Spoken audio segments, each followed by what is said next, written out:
Hi, it's the Constant Angler. I'm going to do a review of a rod I've had for a couple of years now. That's the Obsession STC 662 Ultralight Trout Sensation. C662 Ultralight 0.6 to 8 grams. Yeah, I'd say that rating's about right. Why did I get this rod? Well, you're probably thinking for a trout rod. Well, actually, no, because it's quite a long rod. If I was trout fishing in, say, a reservoir, yes, definitely. The extra length would help me cast far, or a large river would be a great rod for that. But I have shorter rods for trout fishing in streams. So it wasn't necessarily for a trout rod. What I got it for was for drop shot in BFS, because it's got this solid tip. So here's a lure, next lure. This is about 2 grams, this lure with a clip.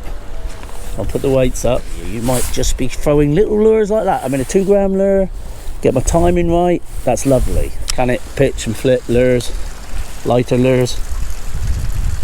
You know, because this is what we're doing a lot of the time. Yeah, it's okay, its accuracy's not bad. Yeah, that's a light lure to be flipping around. It's a bulbous lure as well. I'll try some other lures in a minute, but yeah, on a break set in a 4 there. You know, there we go. Yeah, beautiful little, feels quite free, feels controlled. You can see this nice luminous greeny yellow colour.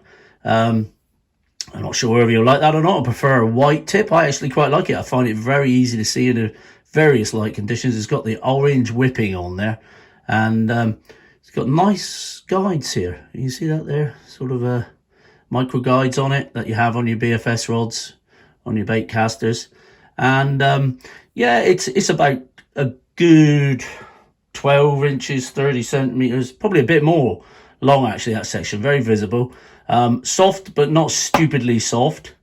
It's a bit like a quiver tip, aren't they? That's basically what they are. So why do you want this? Well, these soft rods, if you hook trout, fish that thrash around as they do, it's going to help with all their lunges, so they're less likely to come off. Yeah, I'm going to, as I say, I use it for drop shotting or maybe a split shot rig.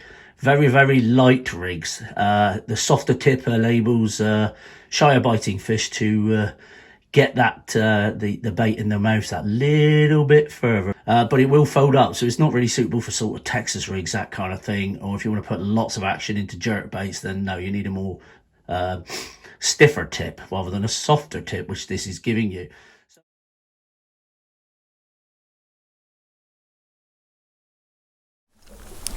Yep, got one.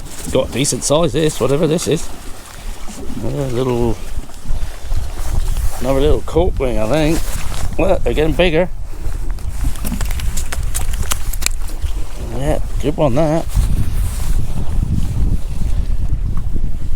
There you go. I can see my bait now in this calmer water here, which is helping my presentation a bit. Yeah, there's something coming out, have a look. Sort of goby sort of fish. Yeah, got one. Let him go. So he's only little. I'm quite enjoying this. This makes me feel like a kid. And they're stunning little creatures. Look at that little goby. I don't know what sort of goby that is. It's got orange tip to its dorsal fin there. Beautiful, beautiful. So talking about guides, yeah, they're nice micro guides. I've been using this in the sea. So you see, I've washed it off on in and out, but I'm a bit of a sod. I don't wash my gear off after every trip. It's actually got 9 guides, which is a good amount of guides. Some BFS rods, cheaper rods, they have less, and the line touches a blank. You got no problems with this. Whipping wise, yeah, it's very good. Look, you got a black whipping with your orange tips. You got a bit of a reinforcement there, sort of it's not a cross reed, but a spiral wrap here, all the way along. A rough feel to it, but a shiny feel to it. It's a very nice looking rod actually. If we look at the butt section a bit more, you've got a cork butt on the end. You haven't got a metal cap, so that's probably a downside, but look, that's in good nick. I've been putting that on the rocks and everywhere, and it's been getting wet and it hasn't fallen apart on me. It's a little rim there before you go into your EVA there, foam, which is good. It's a good quality, it's solid. The rod doesn't feel cheap in the hand. The reel seat is lovely and ergonomic. You can see you've got a carbon section to it here, where you screw down. What does it say there? Obsession. It says there. It's shiny. It's not a Fuji, as I say. A bit of a cutout there. Help with weight. Little bit of a cutout below, so you might feel a bit of the blank. Feel your bites a bit better. I can feel plenty of bites through this. And then you've got your cross weave here. You've got a bit of a cross weave. There's a bit of varnish there for some reason. I guess that's just to sort of frame the labelling here. Put in a bit of drag and fighting. I would say this is a wrasse. Not a massive wrasse, but yeah, we got a little ballad. That fought well, which they do on this gear. So let's get down to this one. The smaller fish we can swing in. And I happen to have forgot my net, so once I got the leather, I'm alright. There. Look at that beauty. I am pleased with that. He's a good half, 3/4 of a pound.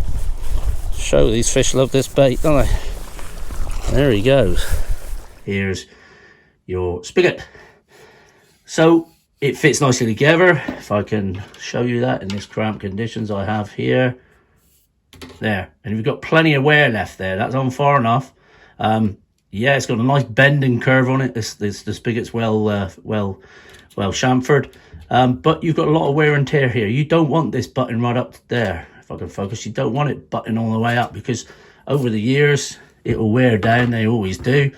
And then you got slap in your rod joint, and you don't want that. So yeah, it's nice cosmetics. It feels good in the hand. I've had it for a couple of years and I'm very impressed with it. I'd advise anybody get one for that price. I know the Real Test has recently done one of the Mojo bass rods by Obsession. I have had a Mojo spinning rod by them for a couple of years. So exactly the same rod, but a spinning version, and that's been a great rod. I used it in one of my perch videos. I've since given it to a mate who uses it in his kayak, and I've recently invested in another Mojo bass rod, but a lighter version, which I'm going to use for my perch fishing in heavy cover. So yeah, all I can say is the 3 rods I have, the quality control of them has been fantastic. Some people have said the quality control can be a bit iffy. I've not found that to be the case. In fact, they are fantastically well finished rods.